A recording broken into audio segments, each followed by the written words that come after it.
Some of London's finest restaurants are in Soho's Charlotte Street. Tim O'Leary's customers come by cab and in fine cars, so who had come to visit him in this one? He was never to find out. The wreck just sat there for 5 whole weeks. The copper on the beat didn't seem wildly interested. The wreck went on, sitting there, and sitting, and sitting. Some people got some pleasure out of it.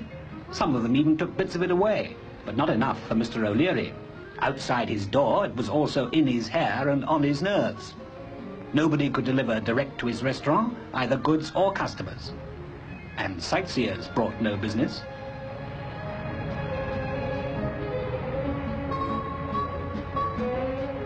The dustmen weren't best pleased either at having to hump Mr. O'Leary's mini bins that much further. And so the weeks went by. A little story, hardly worth the telling if Mr. O'Leary's spot of bother was unique, but it isn't. All over the country, hundreds of derelict cars are being dumped by the roadside every week, and it's going to get worse. By 1970, there may be 700,000 cars a year being junked. What's being done? The police really only come into it if they think there's an obstruction or suspect theft. It's a matter for the local authority, and some take their responsibilities seriously. Croydon even has its own breaking and bailing yard, which is beginning to pay for itself. Other authorities have arrangements with private scrapyards. Trouble is, most of them charge a towing away fee, and many derelict car owners can't or won't pay up. Hence this, and hence some very angry citizens. This wreck had lain here for weeks. Within 24 hours of the slogan's appearing, it was taken away, and another with it. Coincidence, of course.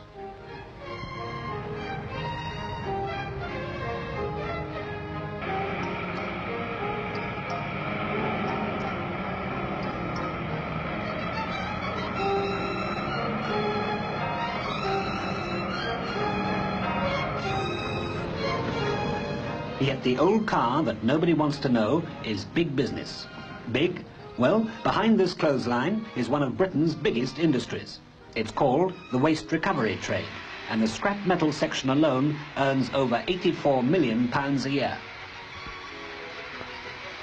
It can be carried on by a couple of men at the side of a road, or in a small yard like this, where the totters, rag and bone men, bring the proceeds of their house-to-house collections.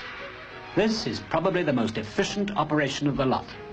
Metal, rags, bones, glass, paper, everything is sorted and resold, nothing wasted. Or in a huge scrapyard like this one at Waltham Cross, believed to be Europe's biggest. If you can get your old car here, they'll take it without charge, but they can't afford to collect it for nothing, although its final scrap value may be as much as £8. Why? Well, it's the processing involved. First, the car has to be fired, all the wood and upholstery burnt out, all the non-ferrous metals, copper tubing and the like, disposed of. Newer cars are a different proposition. They'll even buy those for the value of the spares.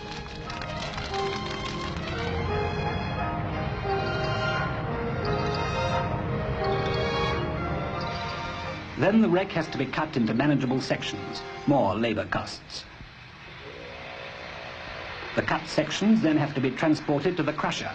Here, at last, machinery takes over, squashing and bashing the scrap into uniform bales ready for the journey to the steelworks. The whole long, expensive process could be fully automated.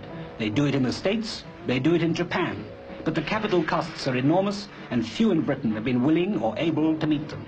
But there are signs of change, and here is one of them. It's the world's largest car crusher, designed in America, but built in Britain, now being demonstrated for the first time. It'll travel the country, call at the dumping grounds, and crush up to 1,000 cars a week, sometimes 2 at a time.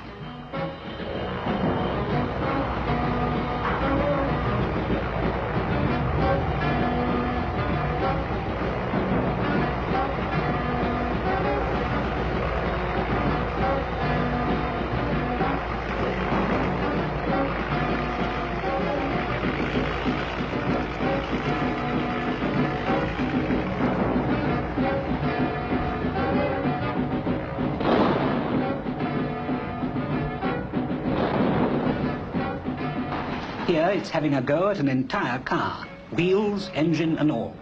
But it won't normally do this.